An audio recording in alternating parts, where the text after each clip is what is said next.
तकदीर और अख्तियार के इस तवाज़ुन को समझना हमारी रोज़मर्रा ज़िंदगी पर गहरे मुस्बित असरात मरतब करता है।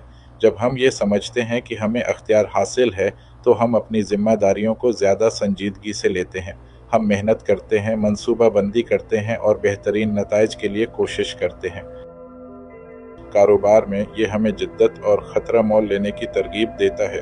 ताल्लुकात में ये हमें दूसरों के साथ बेहतर सलूक करने और अपने फ़ैसलों के नताइज को कबूल करने की हिम्मत देता है।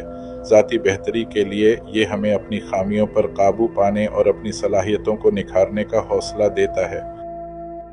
जब हम ये समझते हैं कि अल्लाह की तकदीर हर चीज़ पर हावी है, तो हमें नाकामियों और मुश्किलात में सब्र और इस्तिकामत मिलती है।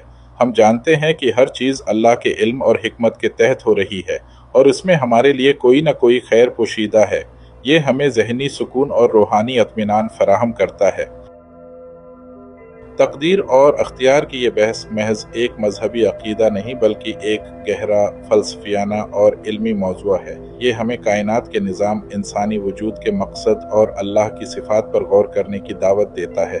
ये हमें साइंसी दरियाफ़तों और मजहबी हक़ाइक़ के दरमियान हम आहंगी तलाश करने की तरगीब देता है।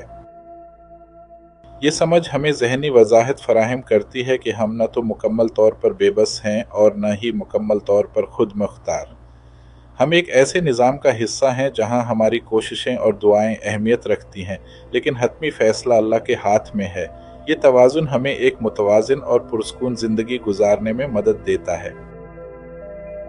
इस गहरे फ़हम से हमारा ईमान मजबूत होता है। हम अल्लाह की कुदरत, हिकमत और रहमत पर ज़्यादा यकीन रखते हैं। हमें ये एहसास होता है कि अल्लाह ने हमें बेमकसद पैदा नहीं किया, बल्कि हमें एक मकसद और अख्तियार के साथ इस दुनिया में भेजा है। ये हमें हौसला देता है कि हम अपनी ज़िंदगी के चैलेंजेस का सामना करें, अपनी गलतियों से सीखें और हमेशा बेहतरी की तरफ गामज़न